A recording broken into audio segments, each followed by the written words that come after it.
truck? Dump truck, Oh, nice. to and fro. Figured that's what it was. Yeah.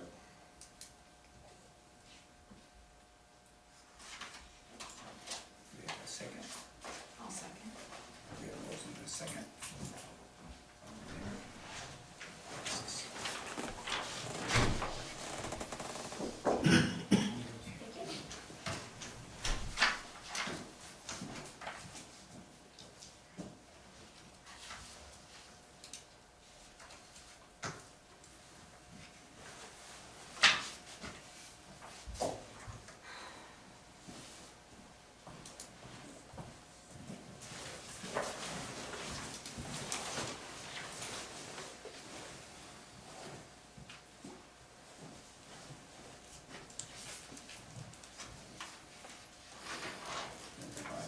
All right, with the bills, and so we move on to check the get the receipt you wanna- I'm up. Oh, wow, so quick. I was like, I'm in the middle. Hello, Mayor, Council, citizens. Do you have any of these in front of you? Okay, you do, fantastic. Then if anyone, is anyone in the audience will want a little handout on broadband? I have some extras, so you can follow along if you'd like, sorry. Psyched ya. No, that's okay. Do you have enough for everybody? Other ones back here. Okay. Here we go. Oh, thanks. So hello, my name is Christine Mangiapani. Mangiapani, if you want to try to say it right. You spelled it correctly on here, I'm very proud. I work on grants for Latah County. I'm also kind of in charge of broadband planning now. You know how these things go. And I also coordinate American Rescue Plan Act funding and projects. You know, a lot of the stuff and allocations. So I really appreciate the opportunity to come here and talk to you today about broadband and what I consider the exciting new landscape for funding it. So second page here, the then, now, and beyond. I wanted to start by taking a minute to provide the background on broadband. In case folks aren't as familiar as I have become in the last year. For many years prior to 2019, the state and the region were making slow but steady progress on broadband expansion. Ultimately, leadership recognized progress wasn't being made as quickly as a new, more tech-based economy demanded. So Governor Little established a broadband task force that studied the broadband landscape throughout Idaho, identified and evaluated obstacles, and reported their recommendations for overcoming them. This was when the Federal Communications Commission still defined adequate broadband service at 25 megabits per second download speed and 3 megabits per second upload speed. And most grant programs were geared to internet service provider applications. Do you all have? Okay. Yeah. Oh, you have? Oh, you got it. Oh. I was like, what are they looking at? Watching a movie. Perfect. That's so exciting.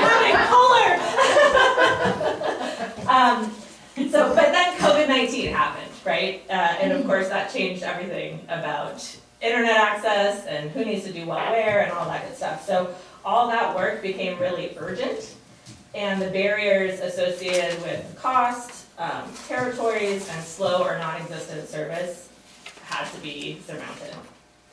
Unfortunately, what leaders were discovering in their attempts to very quickly deploy these solutions for chronic needs related to the pandemic was that not only were they running into the same old obstacles that they were before, but also that most of the projects, like the ones completed with CARES Act funding, you might have heard like Potlatch, for instance, got a big award to do some work, wouldn't be scalable for long-term needs of our communities. So they were Band-Aids. So a few of the ways the federal government and the grant-making entities are trying to move past those Band-Aids and move toward long-term solutions are first to define broadband as basic infrastructure. Second, update minimum standards to what they're calling future-proof build-outs, which means 1 gigabit symmetrical for anchor institutions like schools, and 100 megabits per second up and down for households. And third, to require government-led or government-partnered projects. So now we're on the Broadband Task Force page. We see these moves in recent legislation, like in the American Rescue Plan Act, the Infrastructure Investment and Jobs Act, and virtually every single grant program or funding opportunity for broadband. The National Association of Counties, as well as the Idaho Broadband Task Force, have recognized that broadband is essential infrastructure for our communities. And we know now with new maps and new data that our communities are still very much underserved. So we're on this first map here. If we take a look at some of the new broadband maps using data collected from actual users and not information reported by internet service providers, we get a much better idea of what's really going on. This one that you see here is created by the National Telecommunications and Information Administration, and it displays what they call key indicators of broadband needs. And those include different data sets that reveal where folks don't have quality internet access, down to the census block. So what we have broken down is the 3 census blocks on these maps. As you can see, the northeastern part of Latah County shows that over 16% of households have no internet access, and those that do have speeds less than 10.3. On the second map, the central eastern part of the county, the picture is much the same. 19% of households with no access at all, and those with access have less than 10.3. And I'll remind you to keep in mind that these areas were previously reported as served at 25.3, right? So even if we don't know anything about broadband, we know that 10.3 is less than 25.3, right? And now we have to make that leap to 100 megabits per second both ways, up and down. And then finally, the southeastern tract, 20% with no access and less than 10.3 for those with service. So what this new broadband map shows us is exactly what we've been hearing from our community members all along, that we're underserved, and even more accurate maps are in the works at the federal and state levels. So the question now has become, what do we do about it? And the question we always like, how do we pay for it? So on this characteristics map, a large part of the issue is how Latah County is situated. So we're 98% rural by geography and 32% rural by population, which makes reaching the 12,500 residents who live outside the city of Moscow really difficult. Add on to that, the fact that Moscow is situated on the westernmost edge of the county, close to University of Idaho, WSU, Highway 95, and where the major fiber corridor actually runs. So where everyone's internet's coming from, way over there. Whereas the rest of the county is 1,070 square miles of topographically diverse terrain with households, cities, and schools spread out all over. And then what's more, to the northeast and south of the county lines is largely unpopulated timbered acreage, which provides no alternate route for a connection and essentially cuts off most of the rest of the county from broadband service and infrastructure. And so now we're on anchor institutions. So the idea here is to band together to play some role in the planning and building of the basic infrastructure that's necessary for making the new minimum speeds even possible. In order to do that, we need to collaborate with other municipalities and anchor institutions like you and the others listed here that could serve not only as connection points for this infrastructure, but also as partners in leveraging funds and projects to apply for the different pots of money that are available to each of these different entities. This is my favorite slide because it's got that big huge number with all the zeros. As far as funding goes, I just want to give you a quick idea of the truly unprecedented amount of money that's being dedicated to broadband over the next few years. That number there is over $77 billion with a B dollars. And it doesn't even include every single program that allows for broadband projects. Some of the programs you see here are existing ones that have an increase in program funding, like the USDA Rural Development Reconnect program, while others are brand new, like the Capital Projects Fund, the Broadband Equity Access and Deployment Program through the Infrastructure Bill, and the Idaho Broadband Advisory Board's pot of funding. And actually, there's just been a recent update in that. They just appropriated, I know it's over 100 million more to add to that. So add 100, you've got about 140 million in that fund right now. Many of these will be state-led programs, while others will be governed at the federal level. And as you can see from some of the titles of the funds, the opportunities prioritize different entities as eligible applicants, like educational institutions, healthcare providers, and local governments. This is a big part of the reason why working together makes the most sense to us to achieve the greatest outcome. And then we have the coalition. And brings us to getting ready. And what the broadband utilities assessment will help springboard us into achieving. So hopefully you've had a little bit of background on Latah County doing this broadband utility assessment. Regardless of the route we take to get there, applying for funding is going to be much easier if we know what we want to accomplish, where the gaps are in infrastructure, and how much it'll cost to fill them. Future-proof broadband plans can be built on this foundational information, and then we go about developing projects, partnerships, and grant applications to build it. And our goal with the countywide coalition is to create a group of stakeholders that will be able to take these steps to be grant ready by the time this avalanche of money hits us, so we can be well prepared to apply for it and bring the reliable, affordable, robust broadband to everyone that needs it. And then the last page is just that text of our broadband coalition that we hope that you'll consider joining. And I'm happy to try and answer any questions you might have. So how much would this cost the city? Nothing to start with at all. Then what after? That's entirely up to you. That's entirely up to you. So I will tell you this. Latah County, in their American Rescue Plan Act funding, they received $7.8 million, and they've set aside so far a little over $1 million to do projects with like matching funds. So if we go apply for grants, we know that, let's say there's no connection between Troy and Kendrick and Juliaetta, then we can say, okay, the broadband utility assessment identified that, and then we're going to go out and look for a grant program to try to fund it, to build it.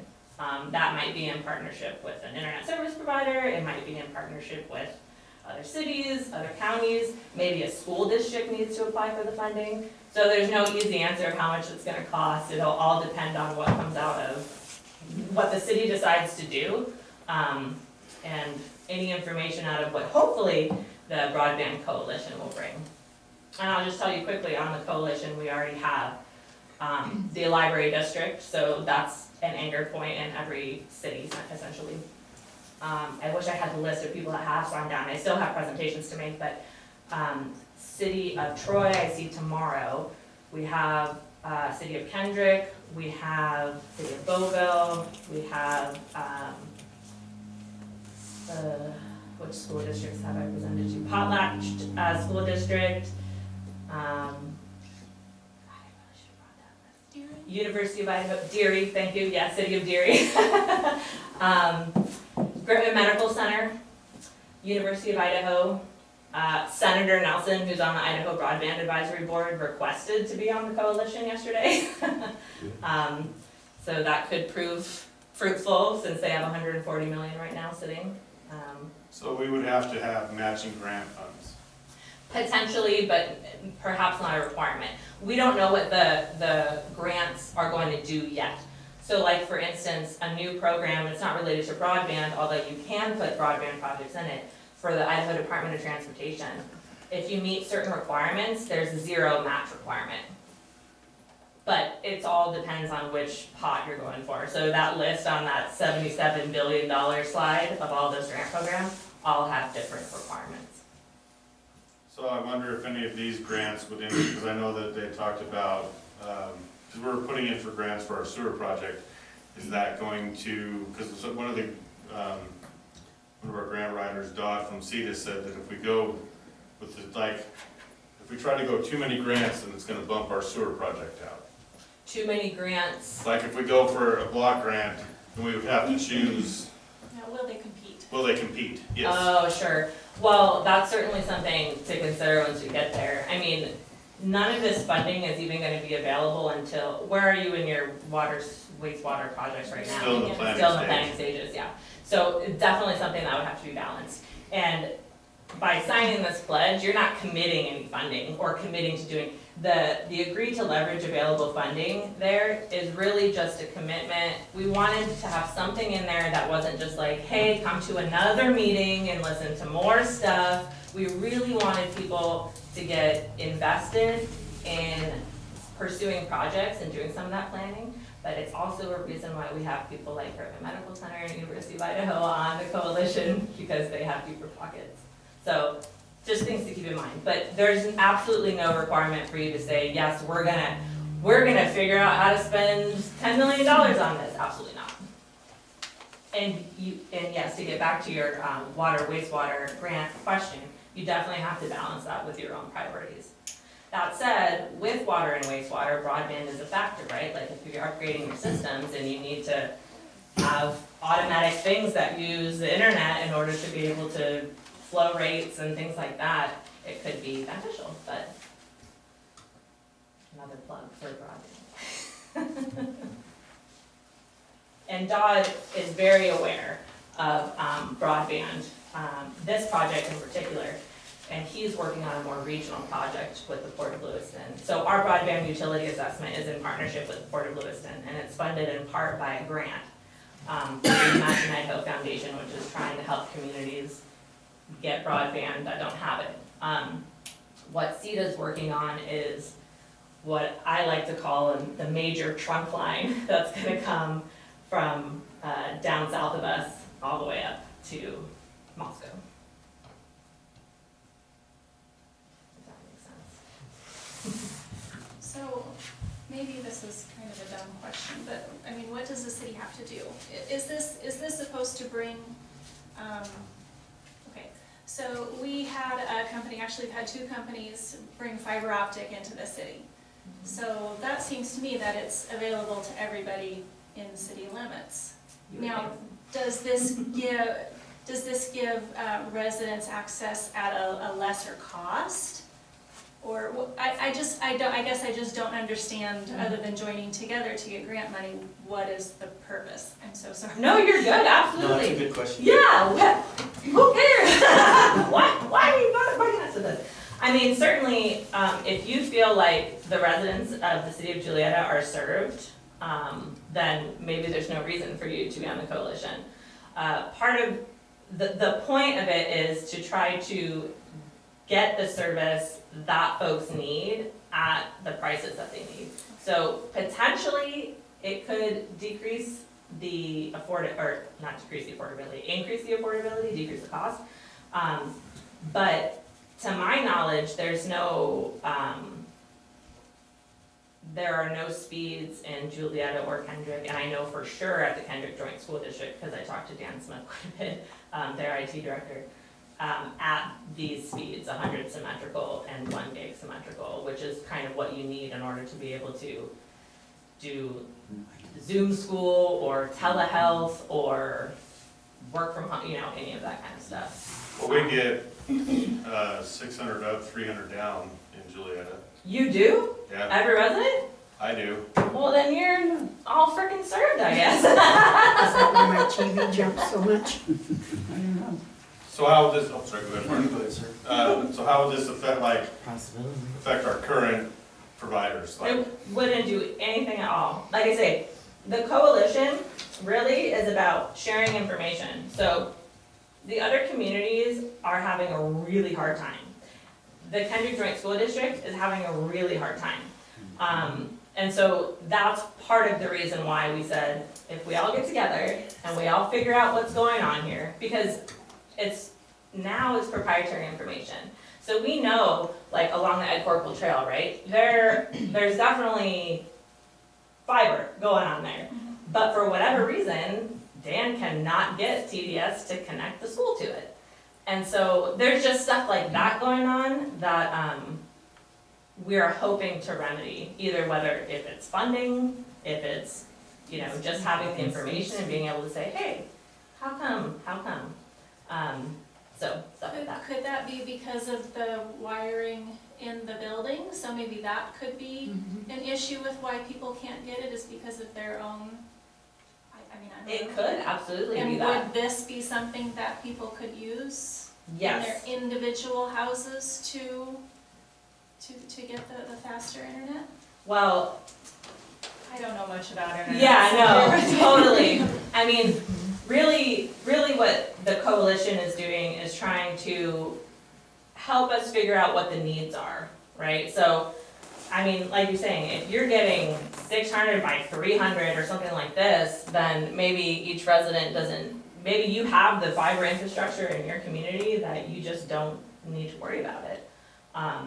But if an individual resident doesn't have internet or can't get internet, like the satellite can't see their house or the wireless tower can't see their house, it's stuff like that we're gonna hope to try to figure out and then put into projects that are fundable with grants. Does that kind of make sense? Do you have a question, Mark? Yeah, so Oh. how much of the, to your knowledge, is the solutions that they're coming up with, if they are yet, are like wireless 5G related, or is it all broadband? So, I don't know of anybody who's doing 5G, even in the city of Moscow. They've considered some of that stuff, but they just don't have, this is part of the issue that cell carriers, that the communities that we're hearing are having with cell carriers and internet service providers and other folks who build out types of broadband, is that there's no return on their investment to go out that far because there are only X amount of people that live there. So they're not gonna make their money back on building a $3 million fiber trunk to be able to serve 10 households. But as far as, if you're asking what type of cell or broadband service is going to be deployed as a result of this, that's entirely up to the communities. Gotcha. Yeah, we're not pushing anything. So I was at the meeting where Dan talked about this, Oh, good. and my understanding was that this is to get information so you can write grants to the higher ups and share information. For instance, in our community, we have a bunch of people on the lower end of the economic spectrum when we had the pandemic that could not get internet access. And so this coalition would help us get information to get resources so we could address that. Because I mean, you go down to the highway and you see a bunch of cars parked by the library, that's what they're doing.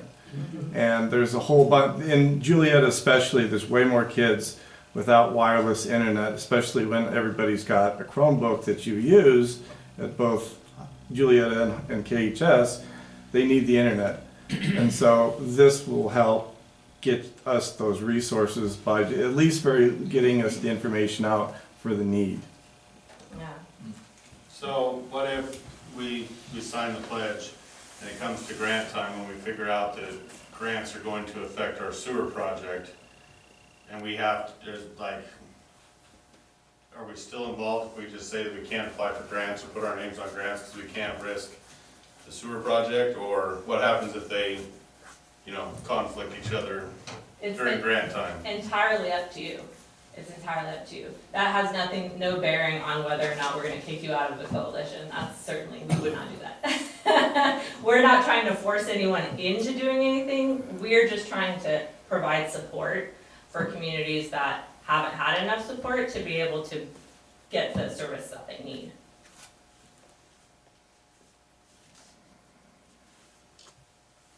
But there's one thing I don't understand, if the people, like you mentioned, the kids that they don't have it at home, it's because the parents aren't getting it. And so are you going to be paying for people to get internet service? It could be that, I mean, So how do you decide which people are going to be qualified to get free service and who isn't? well, we won't decide that. That would be a grant program. Yeah. That would be very dependent on the grant program that was offered. It's totally up in the air. Yeah, but I think it's going to cause problems with people if you just say it's up in the air. But it depends on what they offer the grants. Because I mean, they could, well, for instance, the legislature with funding right now is completely up in the air. It just whatever. This is to get information to say these are the needs that need to be addressed. They haven't made the rules yet, in other Yes. words, for the grant programs. And also, if a family decides that they do not want to purchase internet service for their kids or their household, they absolutely do not have to. However, what we want is if a community decides they want that option available to them, then they have the option. Does that kind of make sense? No. Okay. No, because if they decide they don't want to spend their money on that, and another family with same income decides to spend their money on it, Mm-hmm. how are you going to decide if they, it's always the problem has been, some parents will spend the money on the things for kids and other parents won't. Yeah, yeah. Well, certainly we can't Yeah, I mean, we you can't decide dictate it that to the tonight. family for sure, but yeah, I mean, the new grant programs, a lot of the ones we're seeing from the federal government, all have rules in there that if you have a project, the provider that's providing it has to be enrolled in what they call the emergency broadband benefit, which makes it affordable for folks below a certain income level, so there's an affordability level built into it. But again, if an individual or a family, a household decides they do not want to purchase internet, no one's gonna be forcing them to. Well, I know you wouldn't be forcing them, I'm just saying that, it's sort of, you have to be careful you don't reward them for bad behavior. You know what I'm saying? Well, hopefully I won't be the one that has to answer for that. He's one of them. This is what it looks like when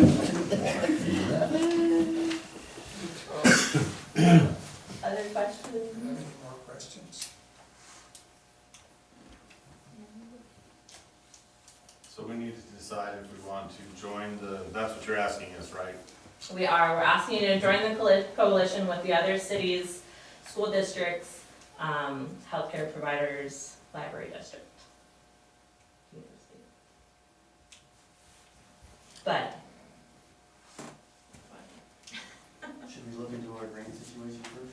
Well, even if we join and we don't have to do anything, I mean, we'd still check into that, even if we join that's what she's telling us, so we can stop it anyway, we're not obligated to do anything after that. That's what she's telling us. promise you.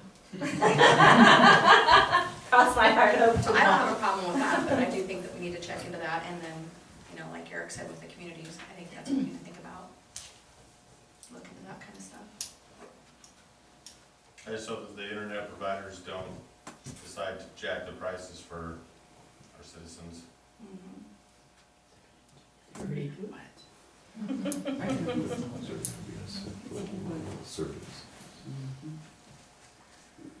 It's something we can look into. So joining the coalition just makes the whole movement a little more powerful. The more people that have joined, then when you do your grant writing or your process, it just makes it look more powerful. Do you have any cities that have said no? No. Well, there's the pressure. And the other thing I'll bring up too, that's a really good point to bring up because, so I know a little bit about this sort of things that you're trying to do with Kendrick, right? And you're trying to do some kind of agreements to figure out land or whatever you need to do for your water and wastewater. It's similar to that. That's what they want. That's what they want, okay. That's not what If they're trying to do that. But that's one of those things that makes like a community development block grant, a CDBG, look more favorable to the folks who are giving the money out because they like to see those things. They like to see partnerships. They like to see coalition building. They like to see leveraging funds, right? Like maybe Kendrick's gonna put in a little money and Julietta puts in a little money. You're not required to, but maybe, just saying. And then they'll say, oh, okay, these communities are working together, we wanna fund that project because it's gonna serve this many more people, that kind of thing. So yeah, I think that's a really good point with the Payables. So if it comes to the grants are gonna conflict each other, and we choose sewer and don't match any to the grants, does that mean that our city doesn't get anything? No, absolutely not. I mean, it'll totally depend on the situation. I mean, one of the things, so, like, it sounds like you're saying City of Juliaetta is pretty served, maybe within city limits, or there's fiber available, but maybe not to all the homes, or we don't know. That's part of what we're doing with the broadband utility assessment, and that's all on the county's dime. We're paying for that 100%. And what that's gonna show us is where there's stuff and where there's not. so that we know that if there's not stuff somewhere, we can try to apply for funding to build it. If the City of Juliaetta, for instance, doesn't have funding available for that, for whatever reason, because you're pursuing a community development block grant, or because there's just nothing there, then that doesn't mean that you'll be disqualified from that particular project. Maybe it means that project is gonna go on a next year's grant, or the year after that's grant, or somebody else will step in, like the University of Idaho, or someone else who has funding and an incentive to serve those communities. So to reiterate, there's no obligation to anything, and essentially, we don't really have to do anything. You do. You have to assign someone to be on the committee, who, Not it. what's that? I said not She it. volunteered. Oh. Maybe volunteered. Wendy with a Y did. So assign a representative to serve on the Latah County Broadband Coalition Committee. And essentially what that person will do as the second bullet is to participate in information sharing and gathering for broadband planning and projects. So this is gonna be someone who comes to all of our collective group of stakeholders, and we all get on the same page about broadband and what's going on in the communities, share information, like Dan Smith has a wealth of information, and I know he's gonna be able to contribute greatly. We have the broadband, Eric Forsch, who's the state, what is his office called? He's a one-man office. I know he's trying to hire people, but his title is something like State Broadband Coordinator. We already have him on the docket to present, things like that. Someone who can be a conduit to the people that are working on broadband and can come back and report to City Council and the City of Juliaetta and say, this is what they talked about, what do you think? What's going on in the city? You bring it back. Hey, this is what's going on in Juliaetta, can we do something about it? That kind of thing. And then that third bullet, the agree to leverage available funding, is the reason why we put in that word available is that you get to decide that. That's totally up to you what's available and what's not. But we did want to have something that said, we really want to pursue projects. We really want to get grant funding, and we really want to make the communities get up to speed, literally and figuratively, if they're not.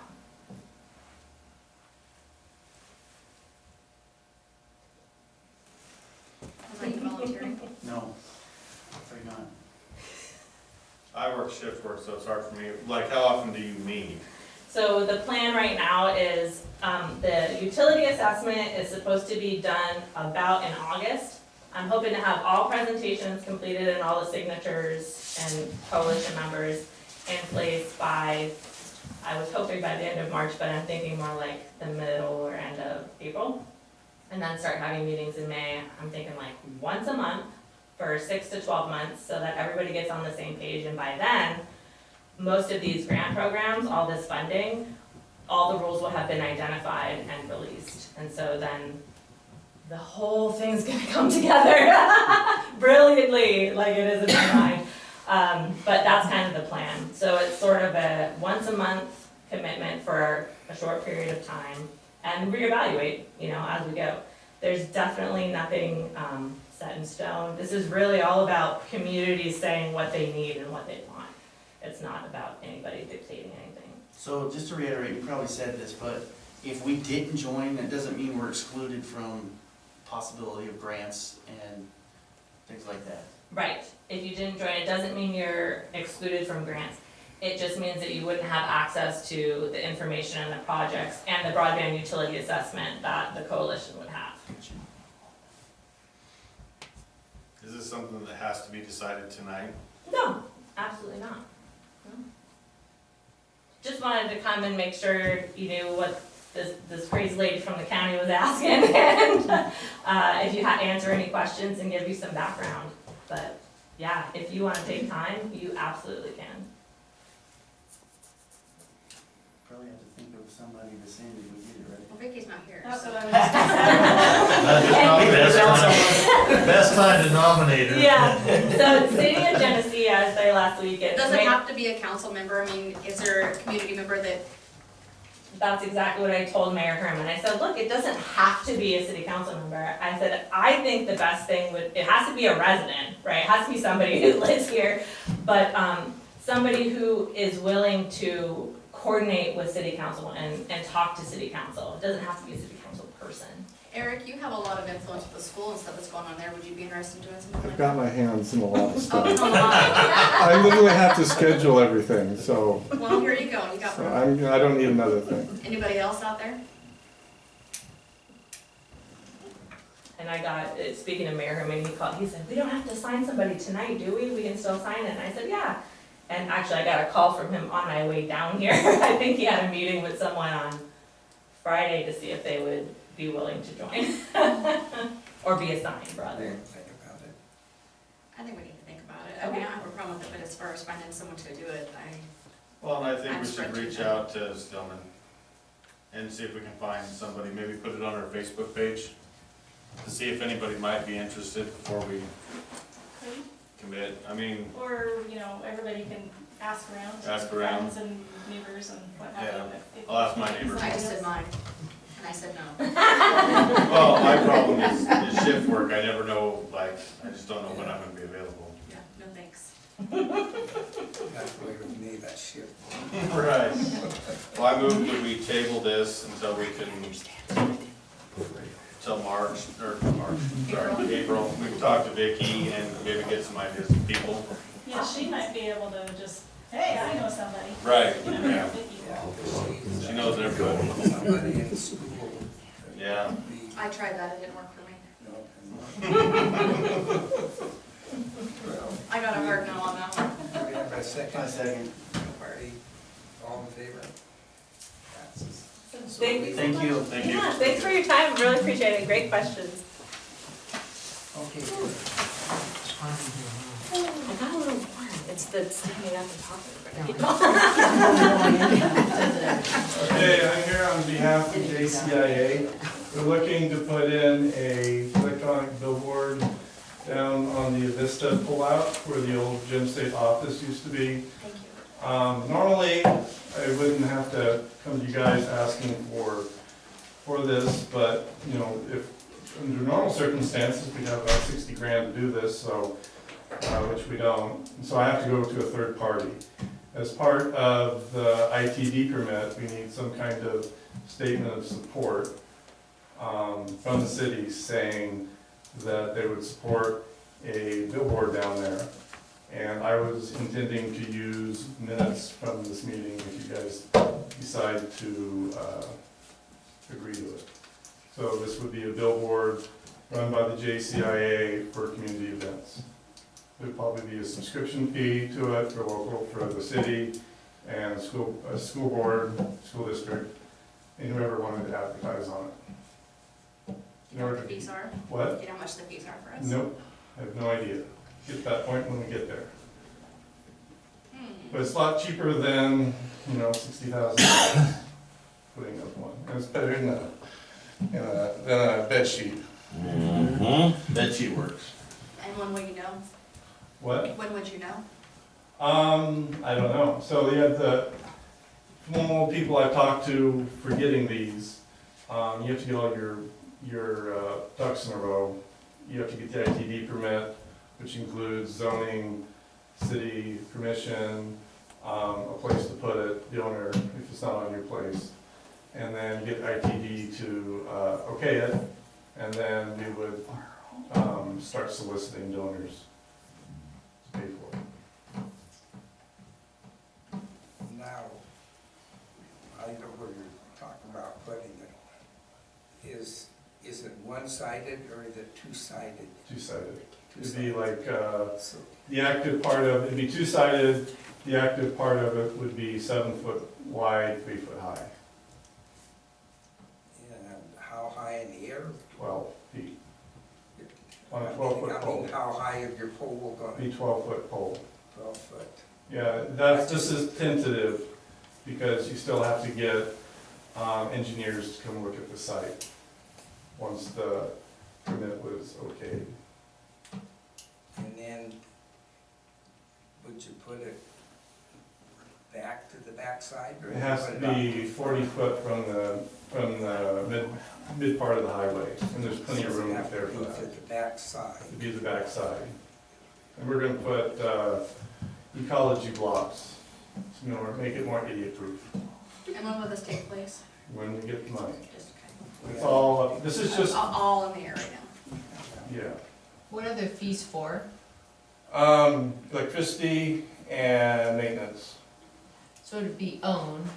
by the JCIA, and it'd be affordable, because otherwise what's the point? And you can put anything up on those boards and stuff? Maybe, we'll get to that point when we get to that point. I'm doing this also for the Lions in Kendrick. Yeah. And we're going to, we're gonna have to sit down and figure out what are the ground rules for content going up there. Because I mean, I think for sure you wouldn't want to put any partisan politics up there. Oh, no, It'd be no. like election, you know, next week or. Or like the Blackberry Festival. Blackberry coming, Festival or Pat Rush benefit. Events, school events. Events. We'd also try to actually get local merchants to put advertising on it, because it'd be nice to get some extra income coming in. And plus, they need the they'd be cheap advertising for them. What does it look like? I mean, what kind of display does it have? It'd be 3 by 7, 7 foot wide, it'd be 12 foot up in the air, 7 foot wide, 3.5, and the top would say something like JCI Community Bulletin on it. And depending on who paid for it, but their stipulations would be, there might be another sign on it, like sponsored by P1FCU or sponsored by Vista, whatever. Well, what does the display look like though? Is it just words or does it do pictures Oh, we're or? gonna do pictures. Oh, so Otherwise, it's what's the pretty, point? pretty fancy then. Yeah, it'll do pictures. Cool. I think it sounds. Is this similar to the one that's up in the Clarkstown Heights by the library? Something The like one in that, North yeah. Street? There's one in Main Street, Genesee. Yeah. Yeah, There's one in Liston But too. there's one everywhere. there's one everywhere. Yeah. They're Well, everywhere. Vista's got the one up there, they sponsored the one up on Clarkstown Heights. Yeah.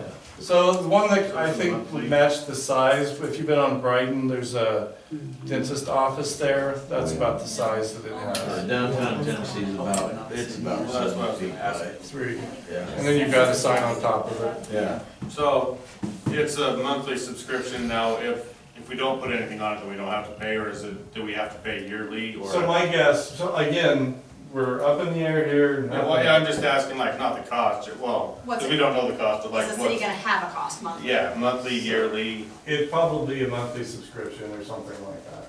That'd be my guess. To have possible access to put things on it? Yes, and then we have to figure out the wording and how long and that kind of stuff, that depends on the software.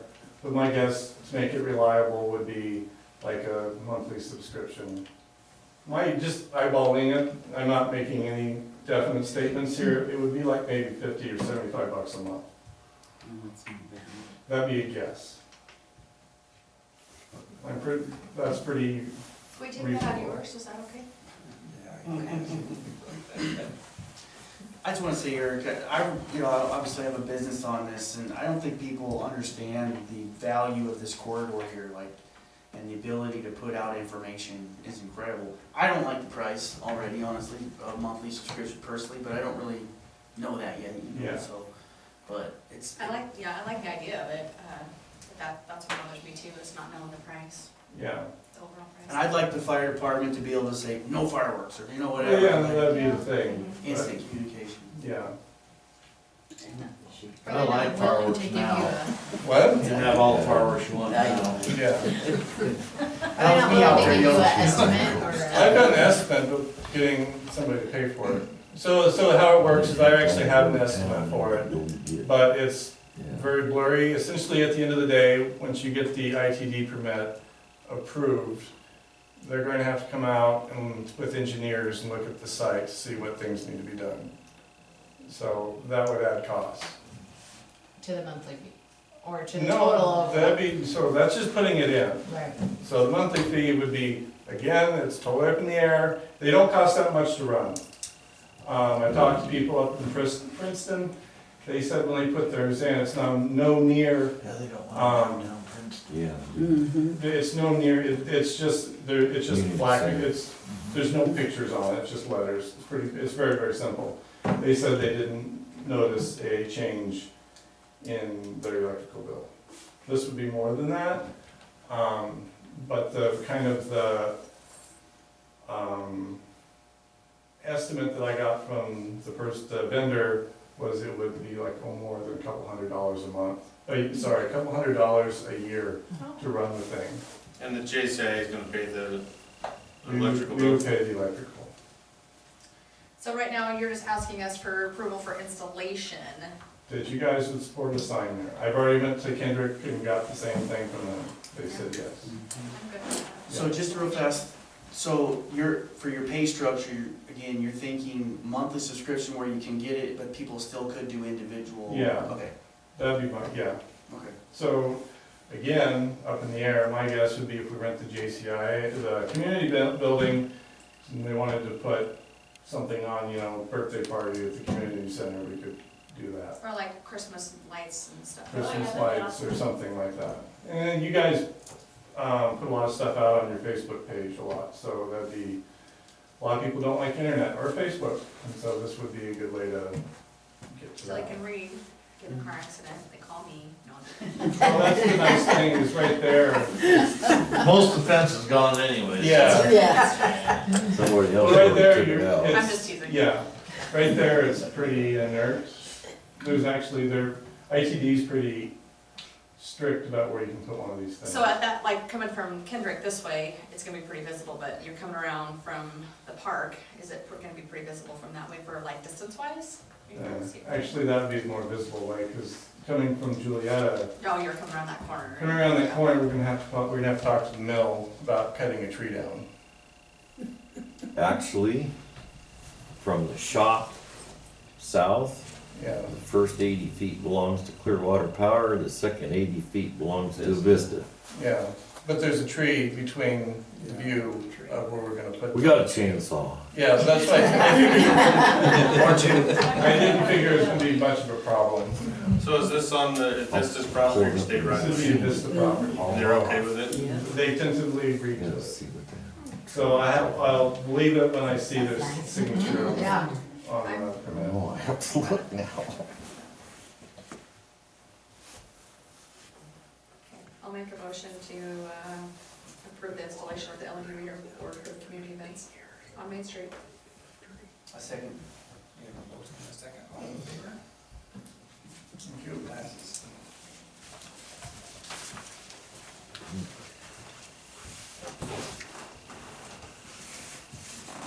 Well, we gotta get down and make a note that says on here on the dump truck. So I like the use prices. well, so let me explain some things.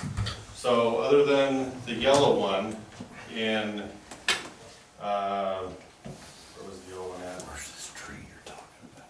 It's in Fort Wayne, Indiana. It's the only one of the used ones that I've sent that comes with a blade and spreader. Oh, I'll Okay? get that out. So keep that in mind.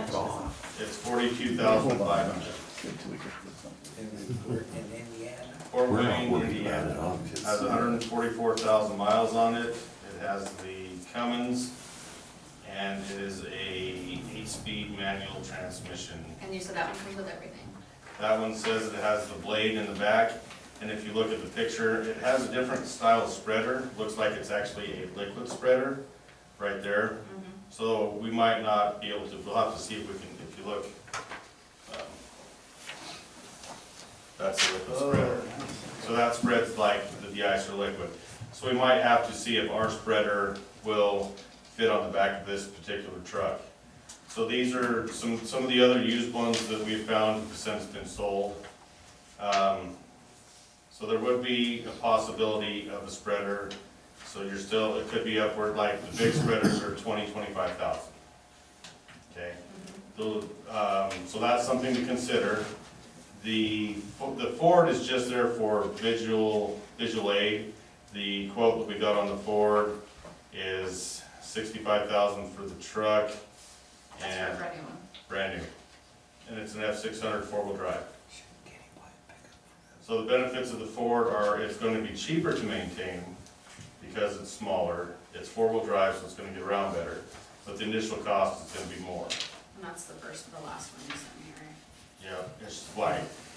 And this is what ours would look like, except it has, our blade would be yellow and not a Boss blade. It's going to be a Myers blade, so it's just there for visual. And does that 65 does not include the blade and all that spreader and stuff, so that would be separate, so we're looking at. So the 65 includes the chassis, then it's 20 to 25 for the bed, and then you're another 20 for the blade and spreader. So you're right around 100. Can they do it for right there, the whole thing? The whole bed and blade? At the second shop that I contacted about the blade, that's where we're getting the blade, they're getting the second shop I contacted about the bed is where the blade and spreader's coming from. So they could, when the truck is there, they could put the bed on it, they put the blade on it, and they put the spreader in, while it's up there the first time. So I did look, there should be one of just the Chevy that's just a chassis, so you can kind of see what it looks like. Their chassis are running at 71,000 for the same GVRW as the Ford. So the Ford is the cheaper way to go if we're going to go new with the four-wheel drive.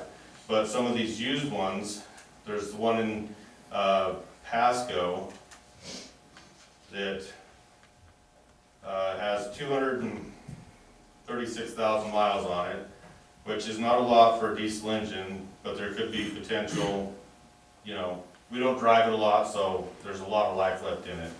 But they're a little more to maintain, the tires are a little more, the tires on this one look pretty good. It has the International motor in it. And a four-wheel drive? No. None of the used ones are four-wheel drive. I've tried to find used four-wheel drive Fords, and there's a couple in California that are, what did you say you found that one for, Clifford? It's been too long ago. It was, I think like 71 or 2 or So that's real close. 68, somewhere, yeah, somewhere. It's real close to the same as the new one. Was there a current? But it was like a 2020. No, our current truck was not four-wheel So we drive. don't necessarily No. need that to get up and down our hills. No, we don't. The benefit that we had talked about with the four-wheel drive is that we could actually plow Lynn Avenue with the truck and spread rock versus plowing with the tractor. It gives us more versatility around the area. I don't know that I would want to necessarily go down Lynn Avenue with it. I won't do it, I don't do it in my own rigs and they're four-wheel drive. ain't gonna I'll go stop up, but I won't go down. I know. Josh did say that There's he a could do nasty it. drop off I know. at that corner. I I don't used wanna, to deliver papers and pick up trash. over I don't there. wanna play Evil Knievel off of I that. seen a truck go over that. I've heard stories. So Nick, the fact that this yellow one has 144,000, that because it's diesel, it's not such a big factor? No. Well, and it's a Cummins, The one in Pasco though, that's got like 240,000. 240. Yeah, I can So probably fix that one. the garbage trucks that I used to drive, I mean, trucks are known to go a million miles if you take care of them. Did Right. you put oil on them? So, I warned you before I started tonight. I know. So these are some of the issues. I mean, I'm just providing as much information as possible. The used ones are cheaper priced. We don't really know a lot about them, but pictures look good. I wish there was ones closer that we could actually Drive and. look at. The Listen one, the 2013 one? No, 2016 one in Waterford, Wisconsin, only has 17,000 miles on it. The 2016? Yes. Yeah. It does not have the price. Well, Pasco's not that far away to go and check it out, Right. if it looks good on paper. Now, is that the yellow one again? No, that's the No. one that's got 244,000. That's the 2013 International. Yep. The yellow one has 144,000, has a stainless bed. I don't know that I'm curious as to how that liquid spreader thing works. But Did Josh and Justin get a chance to look at these, or, do you know, have you been talking to them? I have been talking to Josh and Justin, I've been emailing them. I haven't emailed all of these. I emailed them the first list, and when I went back through that list, with the exception of The one in Boise, there's one in Boise for 16,000 that is very rusty, and it's an old Ford like what we had. And then there was a white one back east. All the ones that we looked at before that I emailed Josh and Justin have been sold. These are ones that I looked at today and have contacted on the one in Pasco, and haven't heard back on the 2016 from Waterford, Wisconsin. So with the ones back east, it's gonna be cheaper for us to send somebody to get them, but we're gonna have to pay fuel back because shipping costs. 75, it'd be that, what, about 1,500 miles, right? 7,500 bucks? Yeah, it's ranging $4.50 to $5 a mile right now. That's bound to go up. Yeah. Let's go. I'm game for a road Okay. trip. So, and I do have a CDL, but it's still gonna cost us fuel to get back. How do we get the new one? Is that, and we still have to drive that back as well? Nope. So what we would do is we would submit for 3 sealed bids from 3 different dealers, and then we go with the lowest one. The truck gets ordered, and it takes, they're saying 6 months to order. So then when the truck shows up, say that we get it from Joe Hall Ford, the truck shows up at Joe Hall Ford, it then goes to Spokane to the upfitter for the bed. And if we get the blade and the plow, or the blade and the spreader all done at the same time, it's all that done, comes back to Joe Hall Ford, and then we take delivery of it from Joe Hall Ford. So you said the spreader was approximately 25,000, what about the rest of it?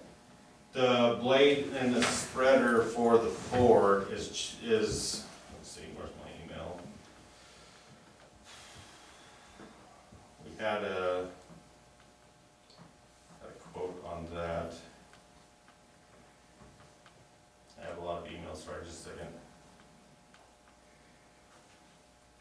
Do you remember what that quote was? When we printed it out? Oh, right there.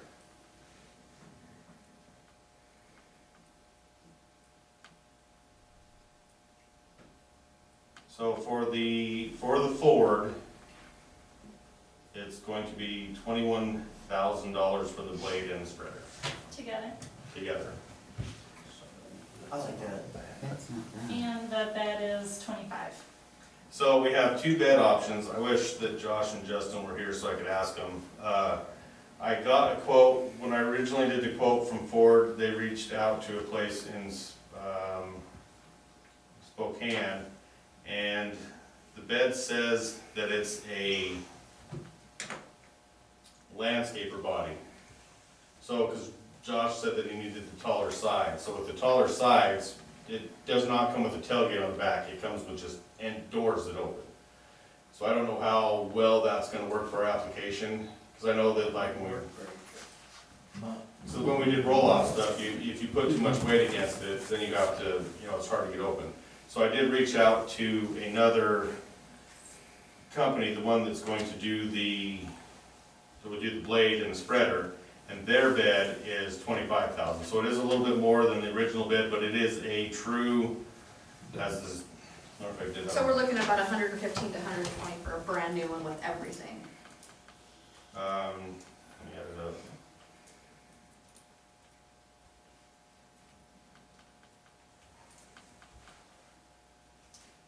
$115. The Ford quote is on, it did say, it had tax in the quote, and we don't pay tax. So, should we find that quote, the original quote from Ford? Well, I'll be honest, the only reason I struggle with buying a new one is people taking care of it, because it doesn't seem what happens with the used ones, they're not getting taken care of, so I struggle with putting $115,000 out for that. But we're fixing that, right? We'll watch it on our agenda. So We can write words down, it doesn't mean they're being taken care of. we gotta oversee it. So supervisors are for, I like the new one. I think it's a tool we just absolutely need. If anybody would like to see pictures, you can come up and I can show you pictures of the used ones if you want to see them. Or the picture of the new one. How much was the used one again? There's a used one in Indiana for, It's at 42.5, and then we would have to add 20,000 for the proper spreader. But you like the one in Wisconsin? We'd have about 75,000 in a used one compared to 115 to 120 for a new one. Right. The Is problem, and So there you're looking at is $40,000 to no, $50,000 difference. there is no used ones in our area. They're Yeah. all the ones I found are back east. And are they gonna guarantee anything for warranty on those used ones? Cause you're seeing unsight unseen, so you don't know what conditions. You Right. don't know if it's got an engine problem, oil problem, Right? Yeah. for whatever year, and if you get a new one, you're gonna have warranty for how many years? Well, And how many miles? and on the new one, with all the stuff being put on it from the factory, Right, before we take possession of it, it's all covered by the factory warranty. right, so you gotta stop and think about that and weigh that. That's why that's what makes me a little hesitant on the used ones back east, because we can't see them, and they Right. don't. The Pasco one, they do offer extended warranties, but they don't warranty anything, so that's an extra that's an added cost.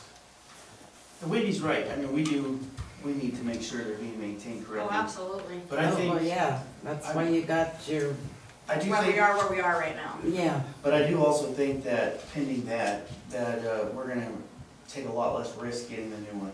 And, Oh, I agree, fully agree. It is more expensive, but again, it's a tool we absolutely need. And it just looks So whose job is it to do the maintenance on them? The maintenance guys. Well, so You mean the, Justin and, they check they're supposed to check all the fluids, and then any maintenance is gonna be done by Kendrick Ag, where there will be a record of it. Or the Ford Garage for any warranty work, if we, go that route. and they're not doing it? The truck had not been to Kendrick, I don't think, for a while. The dump truck hadn't been to Kendrick for a while. So this is something that we're working towards with which is next on the agenda, is or is it later in the agenda? The vehicle equipment policy. well, there's OSHA and there's federal regulations, cause when I worked at DOE and DOF, we had a vehicle maintenance log that anybody gets in a vehicle, anytime, it doesn't mean if you step out just to pick up a piece of paper, you did a walk around, you do your checklist, and you initial it, and that's what should be done with these vehicles. And It doesn't sound like it's being done. that's what we're instituting now, is these And we these started, checklists. we started implementing that a couple months ago with when Are all they this- doing this it? Are stuff they happened. doing it? Are you, I'll stay out of it. Don't you have to do that at your job? I did at the landfill, yes. Yeah. Yeah, we had to do I had what to was do called it the mine. vehicle condition report, where you sign off that you've checked everything, and you sign it saying that you have done it, and if something's wrong, then it's you. Yeah. And this is part of our vehicle and equipment use policy that we are, Maintenance checklist and stuff. yeah. Cause OSHA's got on their lines, they've got vehicle maintenance checklists that you can use as a diaphragm to make your own policies and procedures, so. Yeah, It's I've looked something at a to look- bunch of them, Yeah. yeah. Did you have a question? Well, I was just gonna say, obviously, if you get the new one, you're running a pretty tight timeline on needing to get it started and ordered so it can get here and get processed, but potentially, if you wait about 2 more months, there's probably gonna be a whole lot more new ones, or used ones, on the market. Right now, everyone's still right in the middle of their winter, just because there's probably a whole lot more in the Pacific Northwest that potentially will come up for sale used come April or May, but. Well, I have seen some over on the Washington coast that are Yeah. a little high, a little more expensive, than the mileage stuff, which is closer to go look at. But they were really, they look like some of them were in the best of shape. Right. There's also the Idaho surplus auction, but the stuff that I looked at from the last auction is Idaho their stuff is just rusted because of the mag chloride that they use. So the new one, you're looking at you're saying the F600, and so it's not an actual full, like, body-size dump truck, it's more of a truck. It's a different body style. Yes, it is a different body. It's the same as a pickup body style, but it has the GVRW of 22,500 pounds. So our current truck was at 26,000, so we're not losing, and they never haul that much weight. The sludge that they haul to town weighs nothing. Yeah, but it just dust. Not even good. And is the CDL required for that one too? No, It's not? the CDL would not be required for the Ford. I'm curious, Mayor, do you have any concerns about the cost, or? Any thoughts about it? Yes, I am concerned about any. But I mean the extra cost of a new one. Well, the only way you could really do it is you buy the truck this year, on this year's budget. You buy the blade and the spreader on next year's budget. Our fiscal year is October. So we'd still have time for snow and everything to do. Yeah. And do they have the blades and beds and all that in stock? So- Is it quicker than turnaround wise to send the truck? The dump body is, he said, 4 to 8 weeks out. So they do have another option that we could get quicker. So it sounds like the body and the truck would show up at the same time. Well, when I talked to Titan Truck about the spreader and the blade, they had half of it in Spokane and the other half in Coeur d'Alene. But that was 2 months ago. Well, the dump body and the truck would be purchased at the same time anyway. It would be the add-ons of the blade and the. Right, but Spokane has to order separately. the body separately from so the truck gets ordered by Joe Hall Ford and or whatever Ford dealer we use, and the body gets ordered by Titan Truck in Spokane. Right. Yeah. But basically, we'd get the sealed bids, and it would be, so Joe Hall would do all the contacting about the body, because they would give all the specs. Personally, I motion to move forward with the new one.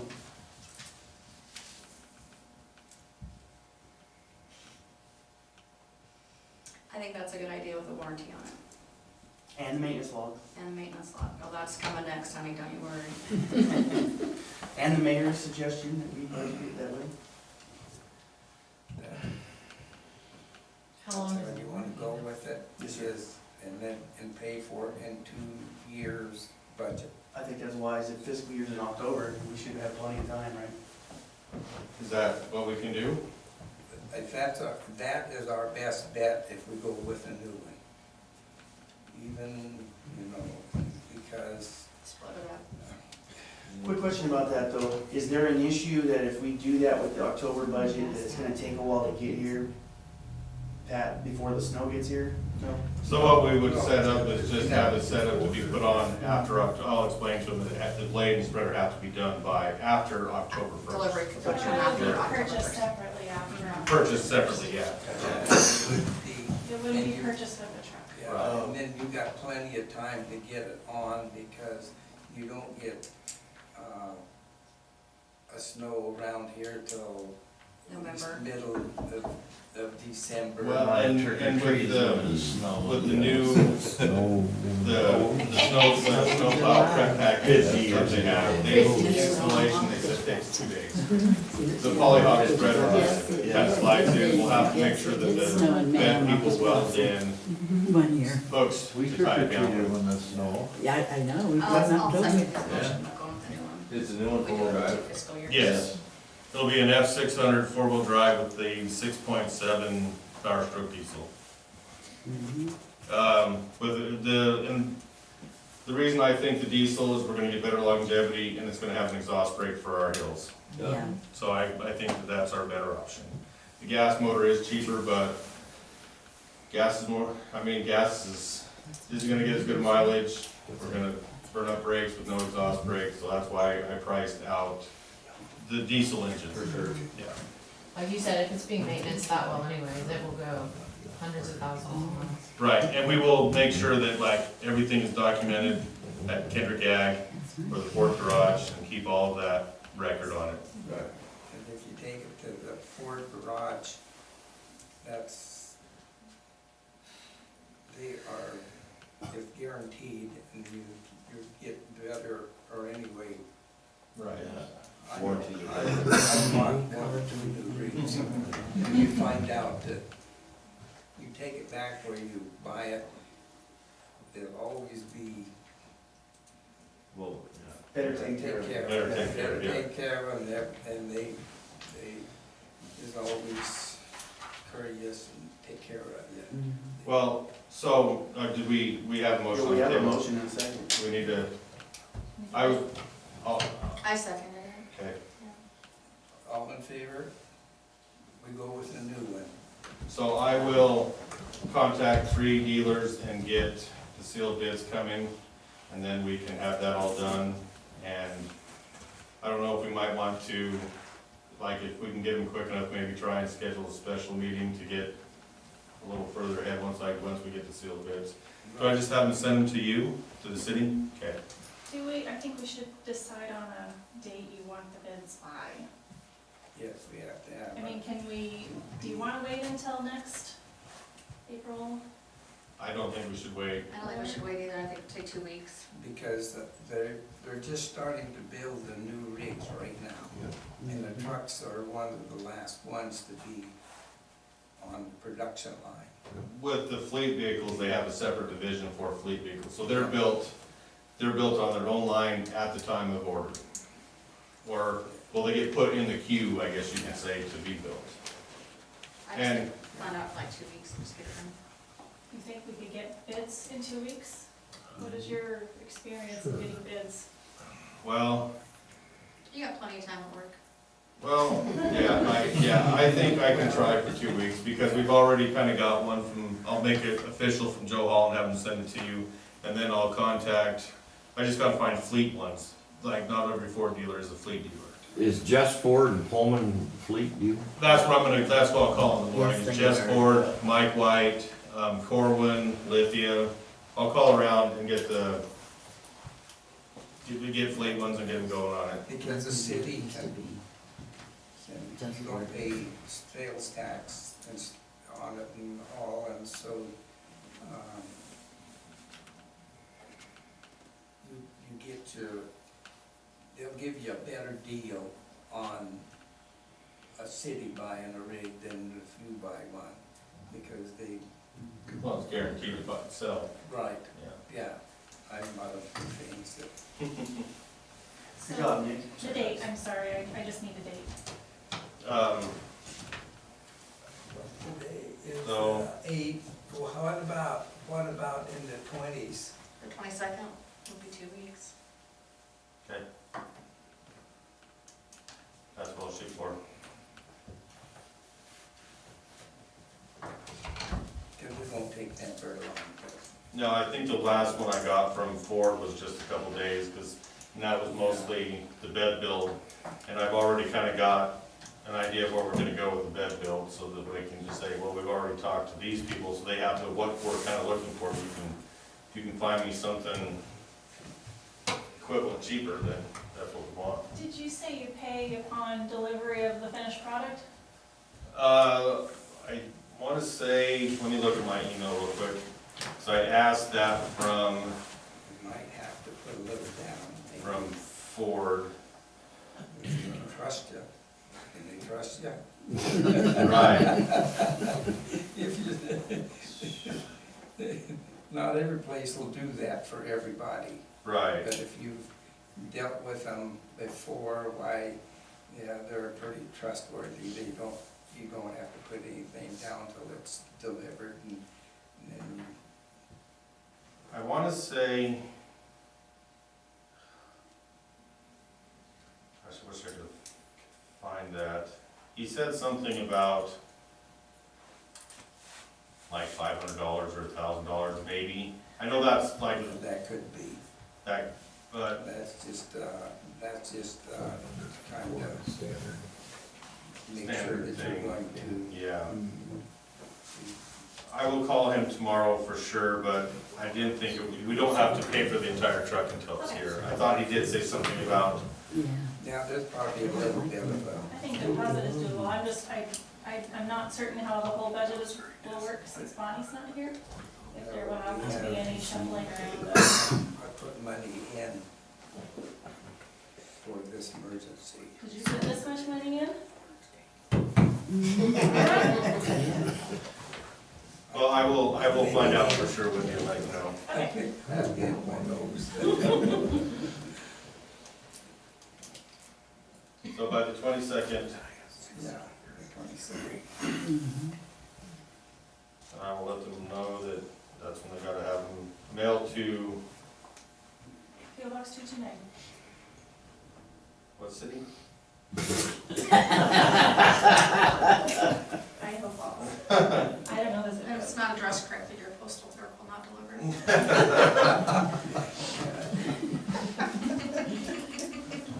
All right. The postmaster will call the office when it comes in. That's right.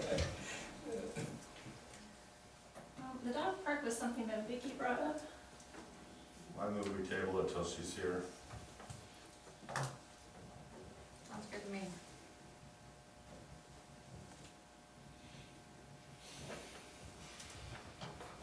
So we're skipping 7. Yep.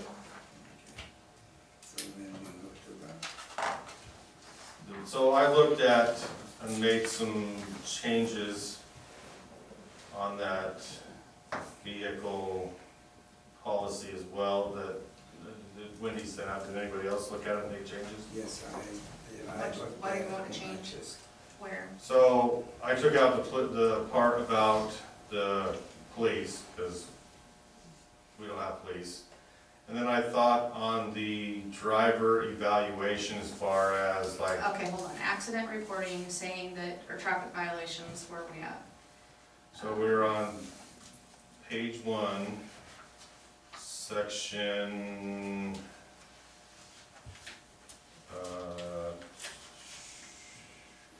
D, only authorized employees of the City of Juliaetta may operate the fleet vehicle.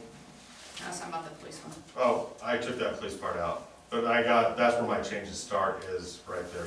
So we have in there, I think Wendy put in there about keeping the vehicles clean. Yes, that's in section 3C. Okay, so before that, proper safe operation of the vehicle, ensure the service and maintenance of the vehicle is done in accordance. And then I added check all fluids and record them daily on the log sheet. And I think mileage should be put down. Yep, that's part of that's gonna be, so I think we should go with a vehicle condition report where it says, check the fluids. Mileage at the beginning, at the end of the day, gallons, anything added, and then it's got a whole checklist. They fill them out, they file them, and we keep them. So that way there, if we go back and there's anything not done, and they signed off on it being done, then they're in trouble. And also the seat covers need to be put on. You leave the plastic when you buy it. No, Plastic. no, I think the dealer takes that, not but, always. yeah, but there should be seat covers on them, because seat covers do make a big difference. And they need to be clean on the inside and the outside. Can we do this for all their vehicles? Their Yes, pickups? this is all city Yes, vehicles, yes. all, gator, dump truck, backhoe. So those, yeah, they need cleaned out and taken care What of. was the last thing after seat covers? Cleaned inside and out, they need to be washed. Okay, so basically what I said on, Right, yep, I put, keep exterior of the vehicle washed and free of excess dirt and grease, I know in the winter time and stuff, but it needs to be, because he's representing the city. And I also think we might consider vehicle numbers instead of the Chevy, the Tundra, the backhoe. Like, if we have just vehicle numbers on them, it might be easy, I don't know if it's easier, it would be easier for Bonnie to For fuel and stuff. track that way. might be. So I don't know what, assign everything a number. Like, all of our trucks were numbered up there, so each file has that number on it, so you know, instead of Tundra, Chevy, because if we, But we don't have anything with two the same. well, I know, but what if we do? Then it'll be Tundra 1 and Tundra 2. That's still a number. I think Nick has a point. But it starts with Tundra. Right. And then I left in there that the take-home privileges may be forfeited or order of the mayor use, or if they lose their license. That's something you added? No, that was in there, I just made sure and left it in there, I think. Where's that? It's in there somewhere. Section C, it's 5C. And then on the driver evaluation, number 5, it's under D, it's right under D, it says 5. You must not have the same thing you have. No, because this is mine. Oh, But well, I took the same one and just changed that one. The one that I sent out to everybody, the numbers are one off because I took out a whole section. So that's Oh. why your numbers are different than Oh. his numbers. Okay. So I apologize for that, that's Just my tell me bad. the heading then. Driver evaluation. Right. So, I think that this should definitely be, like if we ever have any, like when I've applied for driving jobs, they ask for driving record and all of that at the time of interview. Yeah. So I don't know if this is something that we need to like check yearly, or if we wanna do for just new hires. Some of this I think should be new hire for sure, some of it can be checked annually or whatever. And then we definitely need to. And what about summer hires? Was that included on any of this? Well, summer hires are under employees, they're considered employees. So they would have to, I think they drive the Gator, don't they? Yeah, that's about the only thing, well, And the tractor maybe. tractor. yeah. So they would have to just fill out the same check sheet. And is there anywhere on here that it's, I've kind of skimmed through, but, They just drive it. employees only or authorized city personnel? I think I did see that on there. Yeah, it says authorized at the Yeah. top, Right. yep. And then, They just usually drive the Gator to the park and back. That's about it. and I just then don't appreciate seeing family members in the vehicle with them, or in the Gator with them. Not The- the summer hires. right. Well, I think that we talked about that, and talked to our insurance company about that as well. It wasn't an issue with iCrimp as long as they As long have as the they're- permission. Right, but they have to, we should They maybe have to put in have their permits. permission, yeah. Mhm. And then the seatbelt thing, that's state law, needs to be enforced.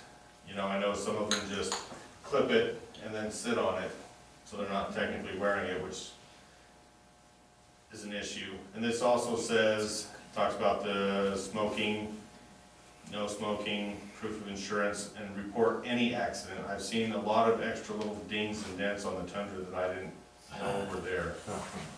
All the way around. Yeah. And that they're responsible for any tickets they get, city ain't gonna pay for them.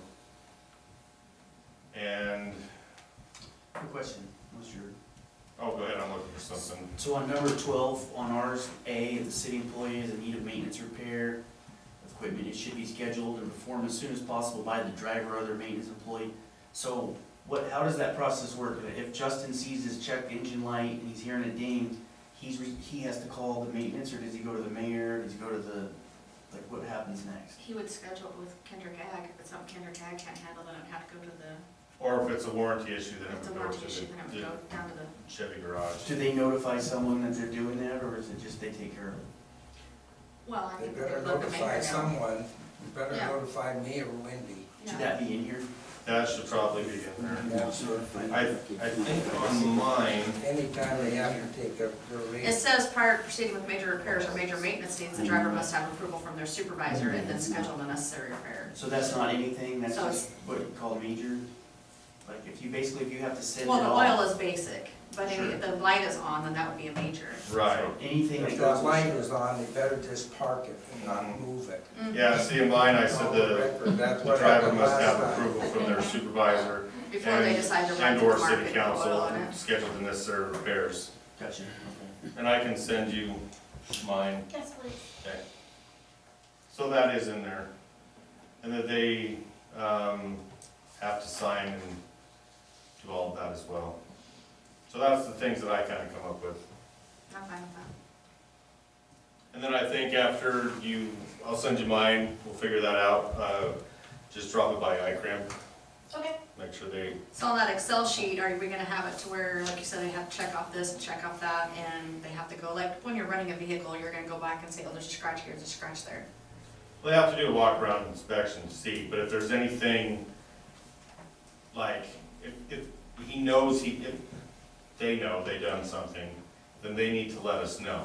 And if, at random, I believe that we should be looking in those trucks Mhm. and walking around them, and if we notice something one time that we haven't noticed before, then we need to question them on it. I agree. And we need to just do random inspections. I mean, all of us should be able to just walk up there at any time and look in that door. It'd be nice if it's one person though that does it continually, cause then you'll notice an extra dent or something that doesn't get reported. you might want that in your paperwork that you want it viewed as a monthly, Right. just to see if there's anything new, that way you can check the paperwork for that. I agree with that, that should be the supervisor, theoretically. You should have a walk around every day. That's what I'm saying, is before the Before start you and even the get in end. the vehicle. So Well, where's the that walk would- Grab around? the key, check your vehicle, do your walk around, because that's what should be on your checklist. That would be the employee. Every day, They're that talking employee. about like the person who follows up behind them. So is That this would be- every day when they take they take these vehicles home, right? Yes. So it should be done when they go out in the morning before they start it? Right, so what we do Okay, with I was just landfills, trying we to have wonder. a book, Yeah, that's several of I them in was there. trying to wonder. And then when they go out to start their truck for the first thing in the morning, there's a checklist that will include the walk around, check the tires, check the oil, check all the fluids, Okay. and they have to sign off on it. And then at the end of the day, so they have beginning mileage, ending mileage, gallons of fuel. Oh, okay. And then, once those are filled out at the end of the week, they can put them in a file, so we'll have them here filed. And on those checklists and the end of the week, is the supervisor gonna check those every week? That's what we're talking about, is Right. one of us needs to go through it either Because- bi-weekly or monthly to make sure that the paperwork's being filled out correctly. Right. So why do they take them home? In case they have calls in the middle of the night, or they're on call on the weekend and they have to run to the water plant. And not only that, it's safer for them to take it home than it is to park it out here and let somebody steal the gas out of it. Oh, I know it. Yeah. Borrow. They don't do that at the Borrow house? the gas. Borrow the gas. So should we make the changes? I'll send Ike Rimpanathis to the April agenda. I think so. Gas Whether station. I everybody- know. I think they're right. They borrowed all the diesel out of my tractor, Oh, did they? about 35 gallons. Oh, my gosh. Should we have it Where here you to park work out? out? It's not Who's bad. gonna inspect and how that works? We could- I'm here every day, I Well, guess. it's left in it. Yeah, but it wouldn't hurt us to randomly just do it either. Well, yeah, I mean, I think that, you know, Dick should inspect them, and then if we wanna inspect them also at any random time, Dick should be the one that, like I said, he's here every day, he can walk around and be responsible for that part. If I see it at market, I'm gonna look in it, you know, I heard it's going up again Also. tomorrow too. Ish, you know. yeah, I mean, Well, But we you're have, right, people we have that right though. we do. And technically, I think citizens, can look at the outside because it's, They can look at the outside, I don't think we need. no, they don't need to be looking at the inside, but they can look at the Dan outside. on the street just, Well, they're they're- just looking in the They're traffic. the ones that Right. are asking about why the That's the first special thing you tires, know. why the wheels Right. have been spray painted black. I mean, they're the ones that see that kind of stuff and wanna know why the damage is being done. Mhm.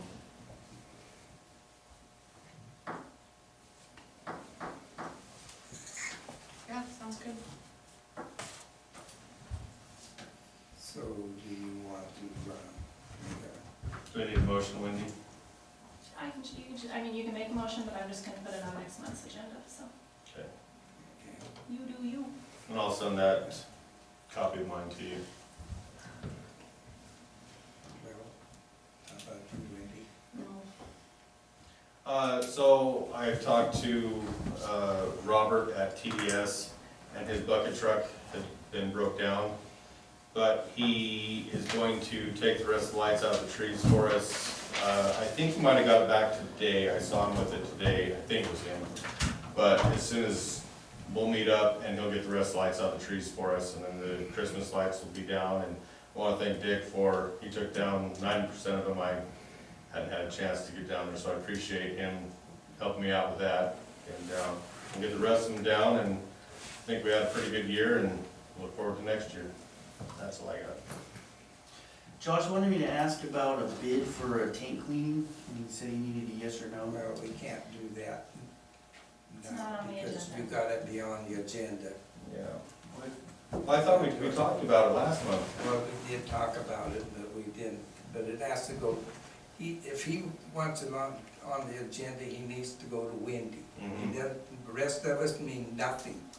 It's Wendy, she's the boss lady. and Well, I she- just do the agenda. I talked to him today and it's on April's agenda already, so it's ready to go. That's good. I have nothing. Well, How we're about good. you, Mike? we're good. Have none. All right. I move to adjourn. I'll second. Passes.